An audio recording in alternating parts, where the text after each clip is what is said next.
After years of pure hatred, Ethan had just paid someone to run over the college student I was sponsoring when I retaliated by sending his little mistress to the hospital with a slap. In public, we were constantly at each other's throats, and in private, we went even further, engaging in outright brawls. I thought we would hate each other forever. Until the young girl he was keeping clutched her belly and knelt before me. 1. Ms. Shwe, Ethan doesn't love you. Why can't you just let him go? I leaned back on the sofa, lost in thought, letting the beautiful girl kneeling on the floor cry her eyes out. Once she was done crying, I slowly answered her question. Because he won't let me go. She stopped crying and stared at me blankly. But Ethan said he's been fed up with you for a long time. She raised a hand to wipe away her tears, her fragile body swaying, yet determined to convince me. He spends 15 days a month with me. He doesn't love you anymore, Miss Shwe. Please wake up. A marriage without love can't last. I lifted my eyelids, seeing the stubbornness and persistence beneath her delicate face, and said gently, You say Ethan spends 15 days a month with you. What about the other 15 days? Do you know where he is, who he's with? Tears streamed down her face, but she couldn't say a word. I smiled, showed her my broken diamond-encrusted nail, and slowly blew on it. Of course you wouldn't know because the person he was with yesterday was just slapped into the hospital by me. So, do you understand? He doesn't love me and he definitely won't love you. But I'm a little stronger than you. At least I have the identity of Mrs. Pei. What identity do you have to kneel here and beg me to let him go? After understanding what I said, she cried even harder. Once her emotions had calmed down a bit, I remembered to ask her name. May I ask what your name is? My name is Renxia. She spoke each word carefully, her face still wet with tears. I suddenly understood Ethan. Someone so fragile and pitiful should be cherished. Ethan had hidden her well. We'd been married for 3 years, and I didn't know he was keeping such a fragile young girl. Just a few words from me and she seemed ready to collapse. Someone with that kind of personality wouldn't last long with Ethan. Because Ethan is a heartless and ungrateful man, always trampling on other people's sincerity. I handed her a tissue and smiled. Ren, there have been many people around Ethan over the years, but you're the only one who dared to kneel in my house. Ren didn't take the tissue.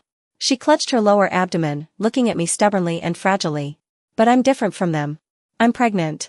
My hand froze in place, my mood plummeted, but I couldn't help but laugh. 2.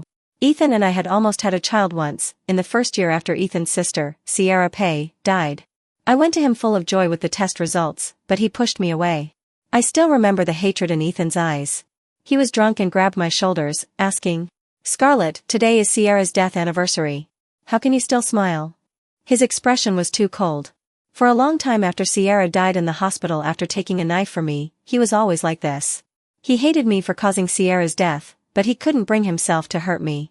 Because for many years, the three of us had depended on each other for survival, and I had brought him those few moments of warmth. I clutched my stomach and thought about it. Things had to come to an end. I wondered if Ethan would stop struggling in the pain of hating and loving me if I died. So that night, I cut my wrists in the bathtub, and blood stained the entire tub red. In my daze, I seemed to see Sierra's face. Her clear face wore a gentle smile. Scarlett, I don't blame you. Don't hurt yourself anymore. When Ethan rushed in, I was already close to unconsciousness due to blood loss. But I held onto Ethan's collar with the last of my consciousness and murmured, Ethan, I'm returning my life to your sister. You don't have to struggle anymore. Unfortunately, I didn't die, and the child in my womb saved me. When I woke up, Ethan was crying and on the verge of collapse. He trembled as he held me tightly, as if trying to embed me into his body. Scarlett, I'm sorry, I'm so sorry. It's all my fault. I shouldn't have blamed Sierra's death on you. Don't leave me, please. At the same time, the doctor told me that, due to my physical condition, I would never have children again after this miscarriage. Before the doctor could finish speaking, Ethan took my hand and made a promise. Scarlett, if it's not your child, then I will never have children in my life. I touched the corners of his red eyes, and my eyes also turned red. Okay, Ethan, we'll never be apart again. Because of this promise, we never mentioned divorce, no matter how badly we fought afterward. But now, I wasn't so sure. 3. Just after midnight, the door lock clicked. I didn't know who he was with at other times, but today, Ethan would definitely come back. Because today was Sierra's death anniversary, and also the anniversary of my child's death. I waited for him on the sofa with the red wine newly sent from the winery. I saw Ethan's face in the swaying dark red liquid, cold and fickle. He loosened his tie, leaned down to embrace me, and his warm breath touched my ear. Still angry? I didn't speak, slightly turning my head away. Ethan followed closely, taking my hand and gently kissing it. The person has already been tormented into the hospital by you. Still not satisfied? I pulled my hand away and slapped him, still smiling. Not satisfied. Ethan's face was turned slightly by my slap. He smiled, his voice clear and cold, with a slight hoarseness. Today is Sierra's death anniversary. Don't make trouble, okay? Isn't she just a thoughtless little girl? Why are you bothering with her? She's in the hospital, your anger should be gone. What else are you not satisfied with? I just looked at him. Ethan seemed to understand something. He touched the tear mole at the corner of his eye and squeezed out a chuckle from his throat. Or are you angry with me, angry that I taught your pampered and caring innocent college student a lesson, huh? I didn't speak, just quietly looked at him. Ethan's eyebrows were pressed down with angry resentment. Speak, Scarlett. What was there to say? To say that our marriage was ridiculous, so ridiculous that he could be surrounded by beauties outside, and still put on an act of deep affection when he came home? Perhaps because I had truly loved him once, I was clearer than ever that we couldn't go back to the past. I hated Ethan, and Ethan hated me. So when I learned that the college student I was sponsoring had been run over by someone Ethan hired, I immediately went to Ethan's company to question him. He hadn't done anything wrong. Ethan was targeting me, and he shouldn't have been implicated innocently. Unfortunately, I didn't see him, but I did see a very bold secretary. The secretary, wearing red heels, looked at me flirtatiously. You must be Mr. Pay's wife. You're nothing special. No wonder Mr. Pay doesn't like to go home. I was a little pressed for time, so I only asked her one question. What's your relationship with Ethan? The secretary flirtatiously tossed her long hair. Of course, I'm Mr. Pay's woman. After getting a clear answer, I slapped her without hesitation. But I didn't use much force. This secretary was good at exaggerating, crying and hitting her head against the elevator, and then going to the hospital. Thinking of that secretary, my mood improved slightly. I touched Ethan's slightly red face. I'm not angry. Didn't you send someone to investigate? He's just one of the many students I sponsor, just doing charity. Seeing Ethan's expression soften slightly, a hint of sarcasm flashed in my eyes as I said meaningfully, Ethan, I'm not like you. I always keep my promises. I changed the subject. How's your secretary? Ethan put his arm around me and casually took my wine glass for a sip. It's nothing. She was just pretending, trying to get me to stand up for her. I snuggled into his arms, my voice soft and my eyes gentle. Will you stand up for her? Perhaps it had been a long time since he had seen me so gentle. Ethan was stunned for a moment, and smiled charmingly. No, Scarlett, there's only each other between us. Those people are just for fun, how can they compare to you? Scarlett, if you could always be like this, that would be great. I don't want to argue with you anymore. I also smiled, raising my eyes to look into his affectionate eyes, and said each word. What about Rencia? Almost as soon as I finished speaking, Ethan's hand was on my neck. He seemed very nervous, the muscles on his arm tensing up, and he asked coldly, You saw her? What did you do to her? I was too lazy to act anymore, and my sharp nails scratched Ethan's arm, causing tiny beads of blood to appear. Why are you so anxious? What could I do to her? Ethan came back to his senses, relaxed his hand, and spoke in a light tone, but I heard the strong protectiveness in it. She's timid, don't scare her. I looked at his handsome eyebrows and smiled indifferently. I really didn't do anything to her, but she cried in my house all afternoon. What, didn't she come to you to complain? Ethan grabbed me again, this time with force, choking me and making it difficult to breathe. His eyebrows were dark and gloomy, and his voice was hoarse. Scarlett, don't touch her. My vision blurred, I forcefully pulled away his hand, and my heart ached like a knife. Touch her? Ethan, do you know? She's pregnant, she knelt in my house begging me to let you go. Ethan was stunned, and suddenly threw me off and picked up his phone. When the call connected, I saw the worry and pity in his eyes. Ren, did she bully you? Are you okay? Ren had just cried, and her voice was still hoarse as she said timidly. Ethan, I'm sorry, I went to your wife today, I just wanted to give the child in my belly a home, I'm really sorry, I disturbed you.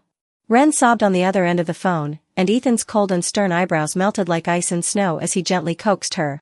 Ren, don't cry, I don't blame you, I'll go find you now, okay? 5.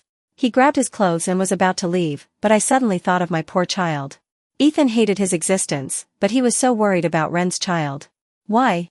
I came down barefoot, grabbed the wine glass and smashed it on him, my voice hoarse. Ethan, I hate you.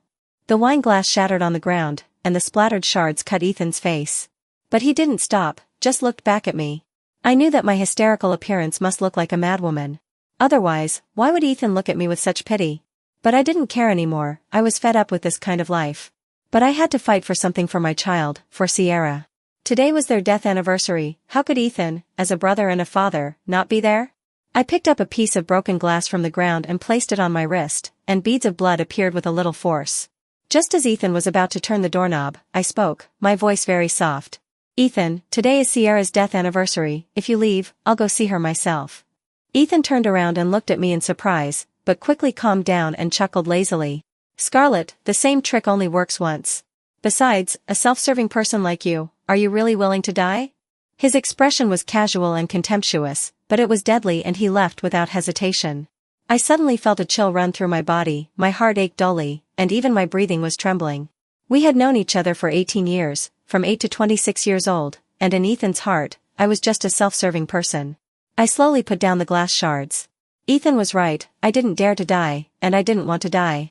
Because Sierra had asked me to take care of her brother when she left, I owed her a life, I owed the Pei family a life. And that was why Ethan was certain that I wouldn't leave him. Even if he had taken action to seize the company's projects, condoned the people he kept outside to provoke me, and repeatedly ridiculed and trampled on me in front of outsiders over the past 3 years. I took a deep breath, looked at my red and swollen eyes and numb expression in the mirror, and suddenly smiled. I had repaid what I owed the Pei family, and it was time for me to leave. As for Ethan, someone would take good care of him. After thinking clearly, I dialed a familiar number. 6. Attorney Song, please help me sort out the property division between Ethan and me. The Pei family's company and my company had close business dealings and entangled interests, so it wouldn't be easy to separate them in a short time. Attorney Song was very capable and was the top lawyer jointly hired by Ethan and me, with no defeats. Faced with my sudden request, she only asked calmly, Miss Xue, can I follow you after things are settled? I chuckled, remembering the first time I met her when she was just a nobody at the law firm. Year after year passed, I took down the Xue Corporation, and she became a top lawyer. Of course, I couldn't ask for more. After finishing the call, I went to the hospital. Simon Shin was still recovering from his injuries. He was the student who had been run over by Ethan. I'd been sponsoring him for 2 years. He had excellent grades and could work at the Xue Corporation after graduation. The company needed talents like him. Seeing me come in, the gloom between Simon's eyebrows dissipated, turning into sparkling autumn water as he smiled with curved eyes. Sis, you're here. I sat down and touched his injured arm.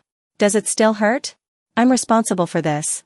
I'll double your sponsorship amount as compensation. Simon shook his head, carefully tugging on my sleeve. Sis, I don't care about that. He leaned gently on my shoulder. I wanted to avoid it, but remembering that he was hospitalized because of me, I held back. Simon lowered his head, the corners of his eyes tinged with red, like a puppy. Sis, it's been 2 years. Are you still only treating me as a sponsored student? I know you don't like me, but I just hope you can be happy. Ethan is a notorious womanizer. Why haven't you left him yet? Meeting Simon was indeed accidental. It was probably a year ago when my relationship with Ethan wasn't so strained. I went to a karaoke bar to pick up Ethan, and I saw a young girl being egged on by her friends to kiss him. The girl blushed, her voice soft and gentle. I heard her ask Ethan, Brother, I lost a bet with my friends. Can I kiss you? Before Ethan could agree, she tiptoed and kissed him. Ethan didn't dodge, just chuckled coldly and pulled the girl into his arms, his voice low and hoarse. Sure, you can kiss me again. I stood at the door, the wind and snow outside blowing straight into my heart, chilling me until I could barely stand. That was the first time I lost my composure after marriage. I rushed in, pulled the girl away, and slapped Ethan. I asked him in tears, why? The entire room fell silent in an instant. Everyone in North City knew that Ethan had a cold and arrogant temper and never bowed his head. They were all waiting for me and Ethan to have a big fight. But Ethan covered his face, which had been turned by my slap, and laughed. His phoenix eyes narrowed slightly, and his voice was lazy and gentle. Scarlett, there's no why. It's just for fun. You can too. Meeting his calm eyes, my hands trembled, and my heart was stabbed by those words. So I turned and left, meeting Simon in the hallway. Actually, I had seen him before when I returned to a university as an honorary alumnus, and he gave a speech on stage as a student representative. The upright young man stood lazily by the window, full of clear, bright light. He was on the phone, his tone somewhat casual. I can support myself without you. I remembered the principal saying that he was a good seed for scientific research, but his family situation was complicated. Remembering Ethan's playful smile, I walked over as if possessed and politely asked, Hello, do you need sponsorship? Ethan himself broke his promise and changed his mind, so he thought everyone should be like him, but I wasn't. At that time, Simon was first stunned, recognizing me. Miss Xue, so enthusiastic? Seeing the seriousness in my eyes, he leaned slightly, the corners of his eyes tinged with red, and his soft breath touched my ear. Sure, sis, I'll repay you. Later, that girl was replaced by someone else beside Ethan after not long, but I continued to sponsor Simon until now. In the past 2 years, besides the relationship between sponsor and sponsored, we were more like friends. I liked being with him, at least his eyes were warm. Unlike Ethan, whose eyes were always coldly clear, making me look like a hysterical madwoman. Ethan also knew that there was nothing between me and Simon. He was promiscuous himself, but he couldn't stand me saying a few extra words to other men, and he had investigated everything long ago. I used to think that Ethan was just avoiding me because he didn't know how to face me, but now it was different. He was willing to give up so much for Ren, and I should let go too. I, Scarlet Shue, was never one to pester. I looked at the progress of the property division sent by Attorney Song and said softly, "Soon." 7. What soon? I turned around, and Ethan was standing at the door, his face half hidden in the shadows, looking blurry and cold. He walked in, grabbed my wrist in front of Simon, his smile lazy, his words dripping with blood. "Scarlet, talk, what soon?" I pulled Ethan's hand away and lowered my eyes. "Nothing, I meant his injury is almost healed. Mr. Pei, please respect yourself." Simon pulled out the 4-tube and protected me behind him, his face cold. Ethan laughed, his eyes rolling with gloomy anger as he looked at Simon coldly. "What are you? Just a dog that Scarlet sponsored to make me angry. Who do you think you are showing off in front of me?" He grabbed my wrist again, pulled me in front of him, his eyelids drooping coldly, squeezing out a cold snort from his throat. "Take a good look, this is my wife." A soft voice broke the tension in the room. "Ethan, are you done talking?" Ren stood at the door clutching her lower abdomen, her fragile body looking as if it would fall at any moment. Ethan released my wrist, and subconsciously said, "Scarlet, it's not what you think." Ren walked in, standing behind Ethan, looking delicate and pitiful. She bit her lip slightly, glanced at me, then turned her head away, her eyes filled with restrained tears. "Ethan, am I disturbing you?" Ethan gently supported her, their eyes entwined with affection, making me look like the villain. I wanted to laugh, but strands of pain spread from my heart, almost making me unable to stand. Simon supported me, and I looked at Ren, my voice gentle. "Missia, why are you hiding? Didn't we just meet the other day?" Ren's face was pale, and the corners of her eyes curled into a weak and helpless arc, looking at Ethan for help. Ethan protected her behind him, his phoenix eyes cold, as if warning me. "Scarlet, enough." I nodded and looked at Ethan again. "Ethan, this child is yours, right?" I just wanted an answer, a definite answer. Ethan was silent for a while, shielding Ren from the wind outside the window, his voice very soft. "Yes." I lowered my eyes slightly, hiding the tears in the corners of my eyes, and a wave of heartache washed over me again. "Okay, I understand." There was nothing more to say. Ethan pulled Ren to do the next checkup. Ren suddenly stopped, mustered her courage, and looked at me timidly. "Miss Shue, can I have a few words with you alone?"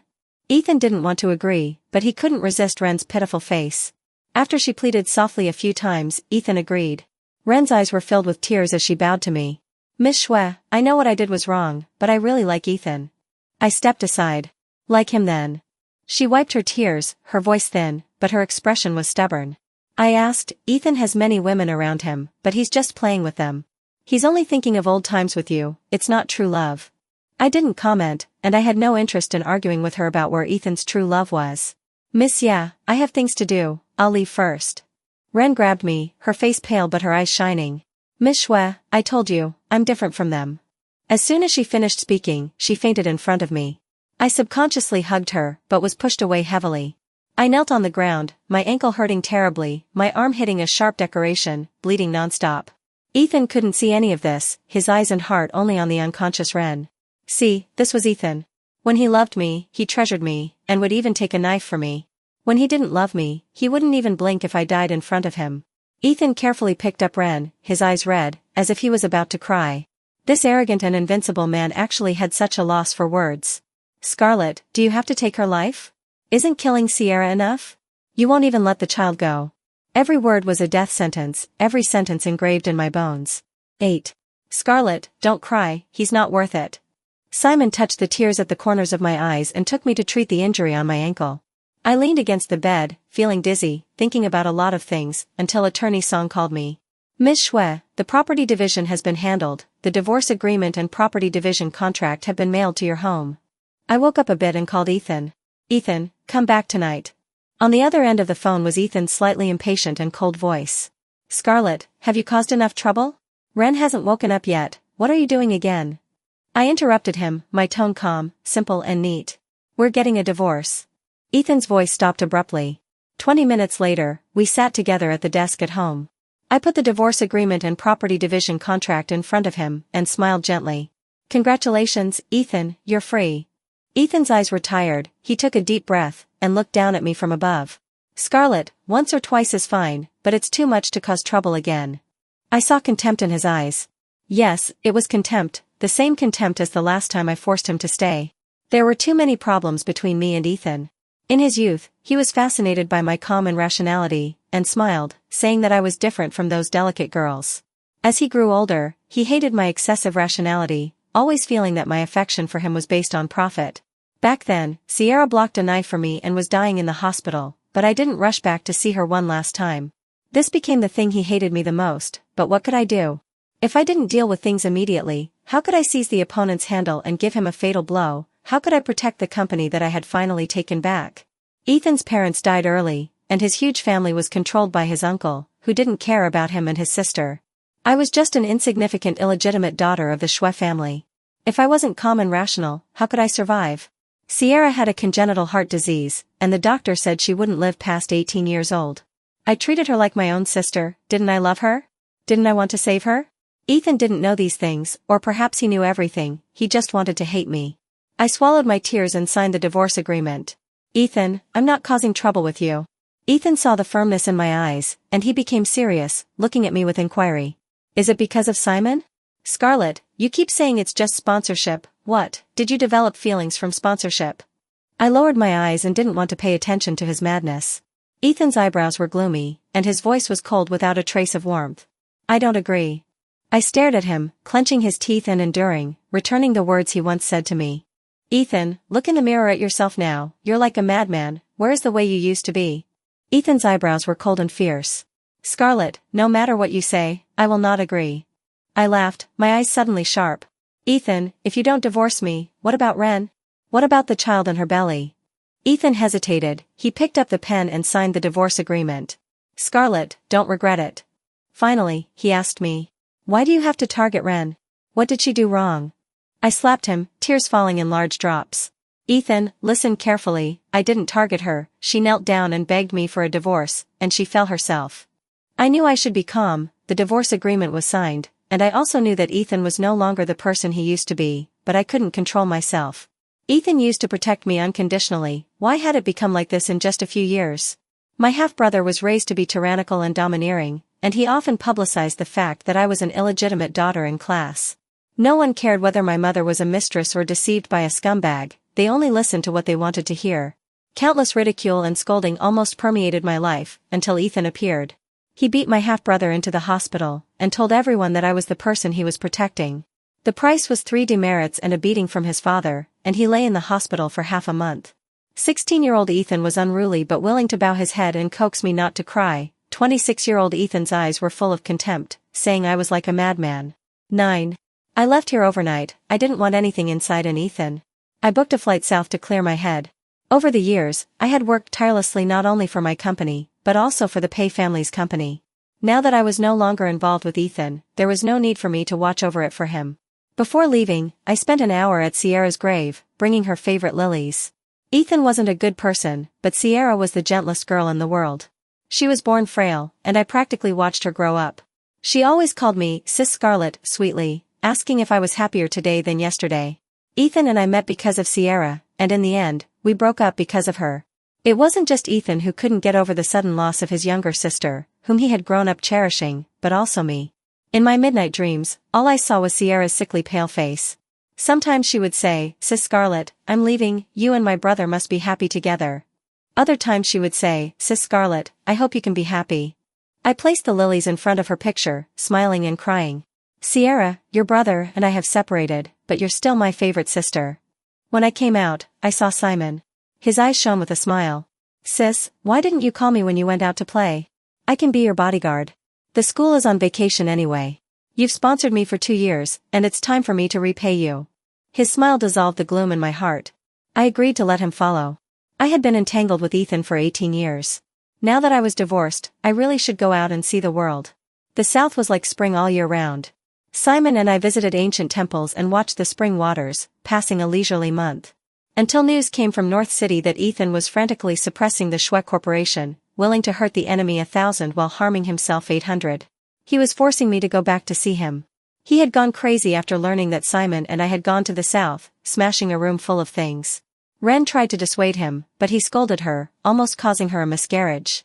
I had blacklisted all of Ethan's contact information, so I didn't see his 300 calls.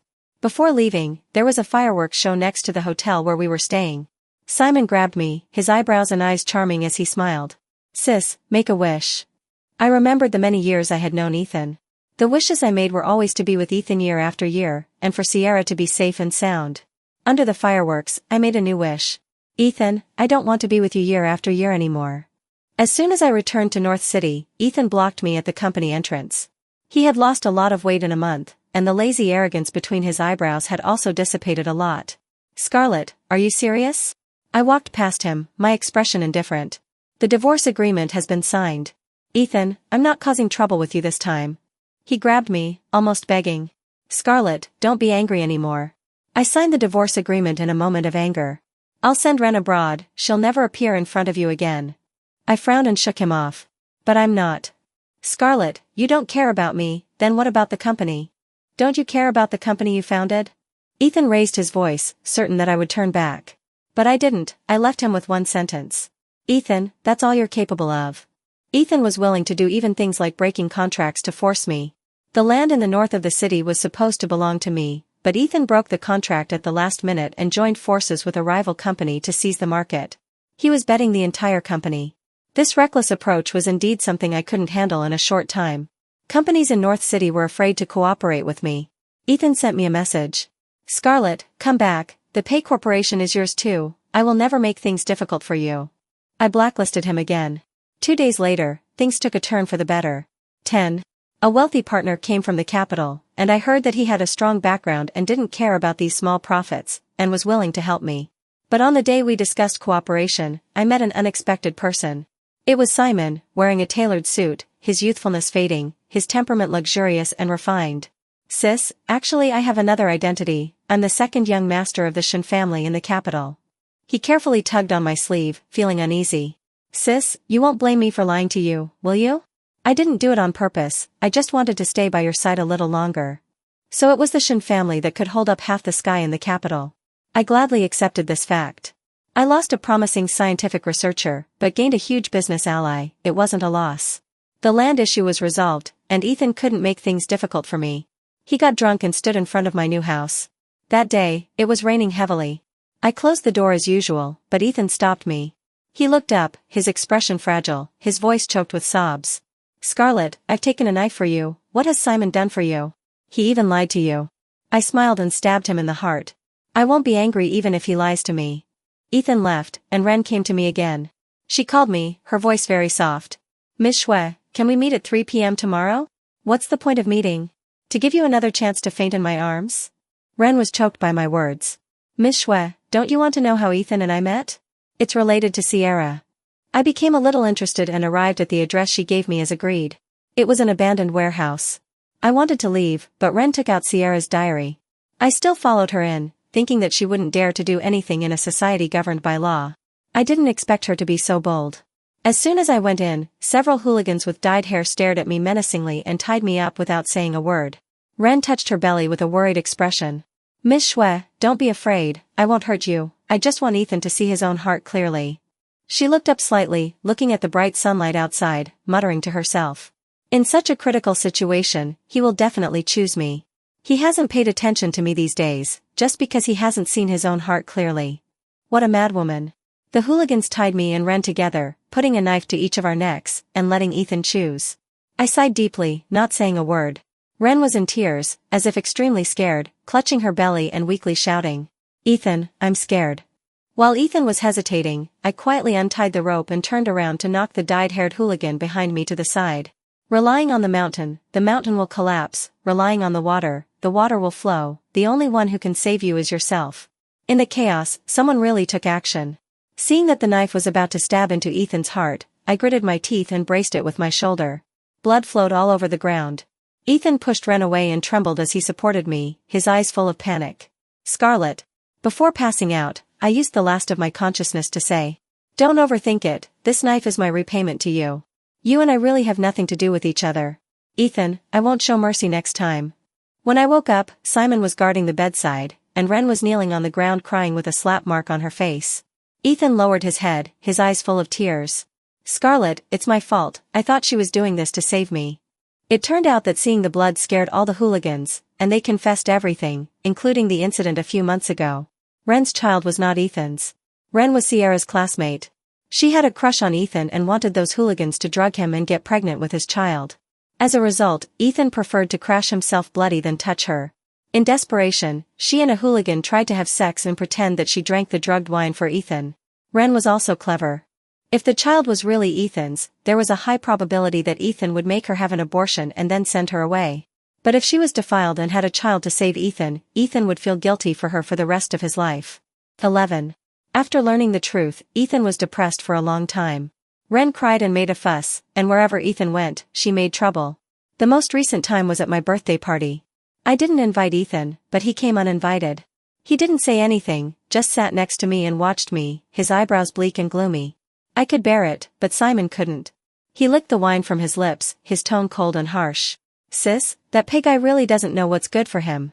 He picked up a bottle of wine and looked fierce, and I quickly pulled him back, coaxing him gently. If he wants to come, let him come, just ignore him. Seeing that he was still going to go over, I touched his face, raised a glass of wine, and smiled brightly. It's my birthday today, aren't you going to wish me a happy birthday? Simon rubbed my hand and drank the wine with my hand, a touch of light red swaying at the corner of his eyes, his ears turning red. I glanced at Ethan's gloomy face from the corner of my eye, and felt even happier. Halfway through the birthday party, Ren rushed in. She was thinner than before, her face full of tears, and she burst into Ethan's arms crying. Ethan, I know I was wrong, please don't ignore me. In the flickering light, Ethan looked at me remotely and pushed her away coldly. Get out. Ren was relentless, crying and kneeling down to me. Scarlet, please, give Ethan back to me, okay? Ethan acted faster than me, he suddenly pulled Ren up, his eyes filled with anger. I'll say it one last time, don't bother her. Ethan left without looking back, letting Ren cry desperately until she fainted. He didn't turn back. Ren feuded with those hooligans and was beaten up. She accidentally hit a sharp stone on the roadside, and her body, which had just had a miscarriage, was even weaker. She asked Ethan for protection, was kicked out, and left North City in despair. 3 days later, I received a gift without a signature. It was a sky blue diamond necklace, which had just been auctioned off at a price of 80 million by a private buyer. Simon leaned on my shoulder, chuckling lazily. It wasn't sent by Ethan, was it? I didn't answer, but asked Attorney Song to help me sell it and donate the money to children in the mountains. Simon guessed right, it was indeed sent by Ethan. When we were 18, we had nothing. We happened to see this necklace online. It wasn't that it was so beautiful, but it looked a bit like the one my mother left me. At that time, Ethan saw that I liked it and smiled, saying that he would put it on me personally at the wedding. After many twists and turns, the necklace still came into my hands, but it was all in the past. On the eve of my engagement with Simon, Ethan, who hadn't appeared for a long time, came. He was thin, his eyebrows and eyes were tired, and his outstretched hand was scarred. He handed me an amulet, his voice hoarse. Scarlet, this is for you. It was an amulet from Lingguang Temple that was hard to come by, requiring the person making the request to climb 3,000 steps with one bow for each step, and then kneel in front of the temple for 3 days and 3 nights. I took the amulet and looked at Simon. He understood and took it, igniting it in front of Ethan. Simon raised his eyebrows, subtle arrogance and conceit. Sorry, Mr. Pei. Seeing my calm and unwavering expression, Ethan suddenly spat out a mouthful of blood, his whole body trembling. Scarlet, are you really not going to turn back? I nodded, looking at him like a stranger. Yes. Ethan left in despair. The next time I heard about him was when the Pei Corporation went bankrupt, and Ethan was in a coma after a car accident. His good brother called me. Scarlet, Ethan is seriously injured. He only woke up twice in 3 days. He said he wanted to see you one last time. You've known each other for so many years, please go see him. I was silent for a while, but still refused.